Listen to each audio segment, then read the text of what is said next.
this is a beautiful, beautiful blood. Possibly Gilbert T positive. I think he's a blood Gilbert T positive. What's up, snake fans? Dave Palumbo here for Muscle Serpents Daily. Today we're going to be looking at boas. That's right. I'm going through some boas cleaning stuff today, so I'm going to take some video of the boas I think are cool, stuff you haven't seen in a while, give you some updates on some cool stuff and some cool projects, and anything else boa-wise that strikes my fancy. So without further ado, let's go into the snake room and let's see some boas. All right, here's a nice pairing that I'm not sure I showed you or not. This is a sun glow, a call sun glow, so it's a hypo call albino het leopard, or possible het leopard. I think it's going to be proved out to be het leopard. There's one of my thermostats beeping in the background. It seems like it beeps every day at the same time. I don't know why. It seems like it goes like a degree over the temperature that sets the alarm off. Probably because I opened up this tub. Anyway, this is possible het leopard. I think it's going to prove out to be het leopard. It's got that really, really orangish head. Kind of looks leopard to me. And that is a scoria IMG. That's actually possible IMG. I think it is. And it's het albino.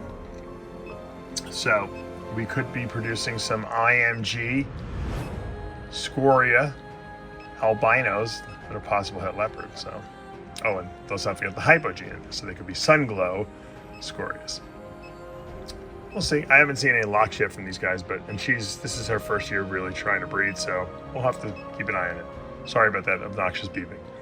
Here's an interesting pairing, and I think I see a lock here. If not, they're very close. And this is a young female I'm breeding here, but I have four of her. I have four females, four sisters, and only one male. So I figured, you know what, I'm going to try her a little early. She's the biggest. I'm going to have this male with one sister for the next 4 years, so we'll try this one first. If all else fails, next year the other sisters will be old enough and I'll have to pick one of those. All right, this female is potentially hypo. I'm not really sure if she's hypo. She's triple het for sterling, which is patternless, blood, which we know is red, and then para het, meaning that she's either 100% het for sharp albino or 100% het for boa woman caramel. We're not really sure. And the male is pretty much the same. Potentially hypo, triple het, sterling blood, para het. And then there's a Russo red pastel gene in here, the expression of which is very, very suspicious, meaning that we're not really sure how much is being expressed. Because I don't think either parent here has the hypo gene in it, so it's really hard to see the Russo red, because all that darkness you're seeing, if the hypo gene was here, would probably be red. So I'm assuming, I think the female is got a lot of Russo red in her. The male, maybe not so much. We'll keep an eye. I don't even know if these guys are going to go, to be honest with you, because the female is kind of young, but we'll see. Keep an eye on them. All right, I showed you some baby crystals yesterday. They were actually crystal VPIT positives. This is actually a possible super hypo, more than likely a hypo crystal that's got some age on it. She's from 2021. She's from last year. And she's looking pretty good. She's got some patterns, so I don't think she's super hypo. She's probably just hypo.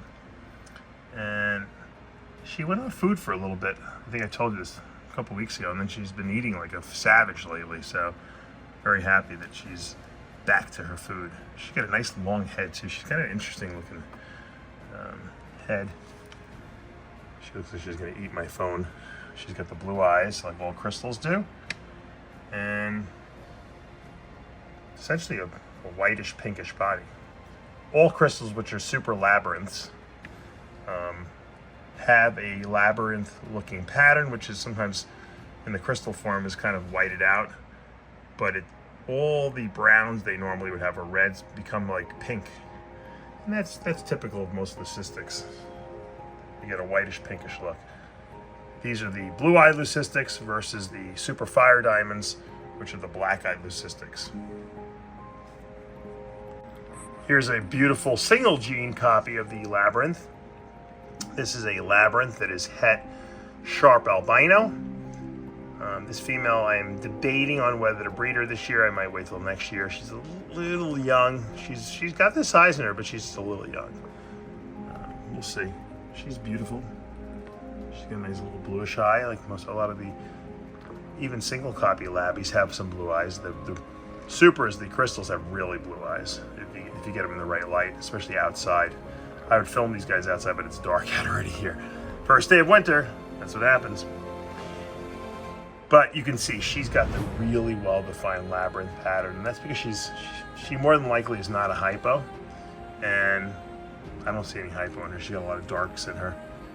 The hypo can kind of erase sometimes the Labyrinth, so she's a really high expression Labyrinth, and I love the fact that she's got the het sharp albino in her. What I'm going to breed her to, I'm really not sure yet. You know, there's a few options I have, but I'm thinking about it. Haven't really decided. She's gorgeous though. All right, here's my Russo red, pastel, hypo, possible super hypo, sterling, female, holdback that I've been growing up. And she's just chilling. Actually, I tried to feed her a rat yesterday. She didn't eat it. I just found it in here. So she's always eating usually. But yeah, this time of year, sometimes they go through a breeding season. They'll take a week off. Maybe they're going to go into shed. She doesn't look like she's in shed to me. But you never know. So we'll just keep an eye on her. She's looking beautiful. Just haven't shown it to you in a while. Just give her a little update. I haven't shown you this little girl in probably in a few months. Give you a little update. She just shed, as I just noticed, so I figured I'd pop on the video camera. She is my Super ONYX Motley, which gives you a solidish colored, or solid pattern snake, I should say. A little bit of striping in there, but it's solid colored. She's also Honduran T positive. We call this a red opal. So the red opal is the Honduran T positive, which is the smallest of the super dwarf boas. She's also Super ONYX, which is the Honduran, basically, version of the leopard gene. And then she's also Motley. Motley with leopard or Motley with Super ONYX makes a solid snake. And that's what we see here. And we see a red solid snake because of the Honduran T positive line. So all these genes are coming from Honduran locality boas. And that's why you're going to see this snake is going to be teeny, teeny, tiny. It's never going to get really very big. The mother that produced these is probably smaller than any ball python female you've ever seen. And she's 6 to 7 years old, and she produced like 6 babies that were really, really nice. You would never in a million years believe that she could have popped out those babies, but beautiful. Black eyes, as do all Super ONYXs. And she's a beautiful snake. She's just really, really nice. I don't want to mess with her too much because she ate yesterday, but you can just see that's gorgeous, gorgeous coloration. All right, now here is a leopard motley. It's het albino, but visually speaking, this is the motley gene with 2 copies of the leopard gene, which makes a visual leopard. And we get what we call an eclipse. So the eclipse looks very similar to what I just showed you when you have the Super ONYX with motley, but there's no Honduran T positive in here, or there's no T positive at all in here. So we're going to have a black snake that gets a little chocolatey looking as it gets a little older, even into some chocolate tones in the tail. This is a beautiful female I have available. She's from this past season. I also have a one that's 2 years old too. I have a 20 available too on Morph Market. If anyone's interested, they can contact me for that beauty. I'll show it to you in a second. But the motley gene works great with the leopard, works great with the Super ONYX, and even in its single form, even if you have just 1 copy of leopard and motley, you get a really nice looking animal. I'll show you one of those in a second. Beautiful. Look at this beautiful motley het leopard right here, and you can see what the motley's doing to it. It just, first of all, you got your motley patterning here with the striped tail, but then you have like this, like really, the sides of these animals are just like striped almost. It looks like a striped animal, and that's One copy of leopard with motley does that. These are also het albino. Everything in here is het albino. And you can just see it's really kind of cool looking. Better, certainly better than just motley alone. And get that striping. When you have 2 copies of the leopard gene, you'll get the solid animal. Here's another beautiful animal. Beautiful call albino. It's het for leopard. Really, really beautiful.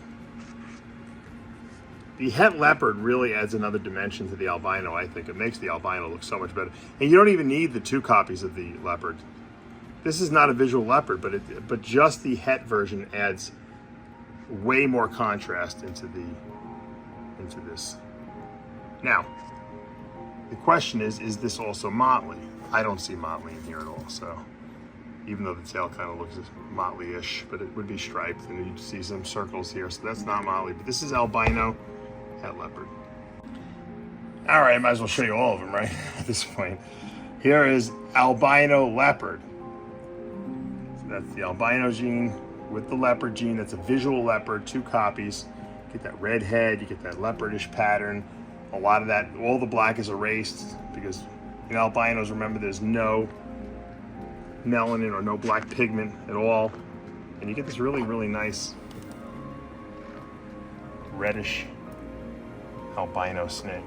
A lot of interesting contrast in it. And here's a little sibling sister of the one we just saw, except this one has a lot more reds and oranges in it. She is a higher expression, I guess you could say. I don't know, because remember, some leopards have more pattern, some have less pattern. The one I showed you has a lot less pattern, so it's much more whited out. This one has a lot more going on in its pattern, but this is also a visual leopard, call albino. Gorgeous. This one will be available as well. Now, someone just asked me for an update on the snake, and I forgot about the snake. I was just had him in the rack, and I was growing him up. And this is a beautiful, beautiful blood. Possibly Gilbert T positive. I think he's a blood Gilbert T positive. And he's possibly het leopard. And he's a little mad. But he's probably one of the nicest looking bloods I've seen in a long time that I've produced. He's going to be teeny tiny. He's not going to get very big. He's a dwarf boa for sure, with all these localities I have in there. Leopard is not the teeniest of tiny, but the Gilbert T positive is, and blood is very small, as we know. But it'll be what I would call a dwarf boa, not a super dwarf. I only call the super dwarf from the Honduran localities because they're really tiny and they stay really small. Bloods and leopards can get a little bigger. Would you look at this girl? Or this boy, I should say. He's got his mouth open. Really, really nice color. I think even on this camera it's picking it up how nice he is. I'm thinking this is a Gilbert T positive visual. Then again, maybe not. Doesn't look blood to me. It's definitely het leopard more than likely. This is not a visual leopard. I would call this probably a possible Gilbert T positive, het leopard, possible het blood. More than likely, it's het blood and het leopard because it's got some really interesting patterning to it. I love that little labyrinth-like head little area, which I would touch right now, but I would certainly get tagged by this little spunky little one.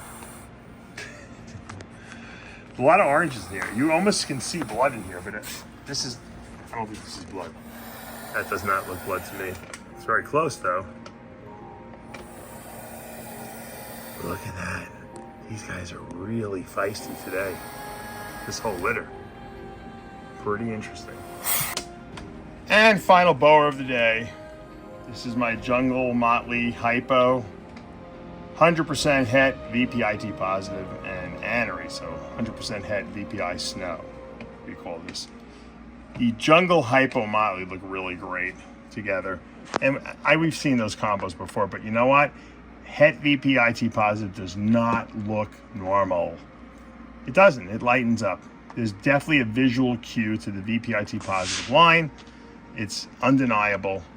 There's also something pastel-y going on here, meaning that there's some kind of a line bred trait in this as well, because jungle hypos, motleys just don't look this good by themselves without something else there. And she's putting on some size, this girl. This is going to be my holdback from that litter. I have a bunch of these guys for sale on my Morph Market account, but this girl is staying here. I decided to keep her. All right, guys, that's going to do it for today here at Palumbo's Pythons and Boas. Hope you enjoyed all the little stuff I showed you today. I like to just show you the stuff that kind of gets me tickled when I'm cleaning, and I'm like, oh, this guy looks really good. Oh, this female looks really good. Today, I've been on a crystal. I love the Labyrinth gene, and I didn't even show you that much today. I just showed you a couple, just because I showed you some the other day, but I love the crystal combination. I love blue-eyed white snakes. I mean, there's nothing else I can say about that. I like black-eyed snakes that have completely white, like the super fires as well. I just love albino-ish, leucistic type stuff. That's what I enjoy, and that's why I like working with morphs. Some people hate morphs. Some people only like the wild types. They like to breed for certain pastel lines of things or certain traits and patterns, and that's cool. That gets them off. I like morphs because I love albino stuff, and I love leucistic stuff, and I love trying to make it better and improve upon what's already out there. So that's my thing. I always tell people, breed what you like, keep what you like, play around with what you like. If you get stuff because you think I'm going to make money on this, this is a good project, you're going to be unhappy with it. You know, Boland's pythons, okay, there's no morphs. They're black, but I think they're really cool snakes. That's why I have a pair of them. I always wanted a pair. Even though there's no morphs, they almost don't need morphs. It's like diamond pythons. I just like them, you know, so I keep them. That's what you guys should do. Keep what you love. If you can breed them, great. But if you don't, it's not going to matter because you like what you have. And that's the key to snake keeping. Keep what you love. And when you do what you love, you always are successful, ultimately. And you'll probably make a few bucks for yourself because it'll be a labor of love. And you know what? In the end, people can sense that passion that you have for the animals, and they want to get what you have. And even though there might be the same snake someone else selling, they just like your videos. They like the way you describe them, or they like the way yours look because of all the love and all the passion you put into what you're doing. And at the end of the day, that's your best sales tool, I always say.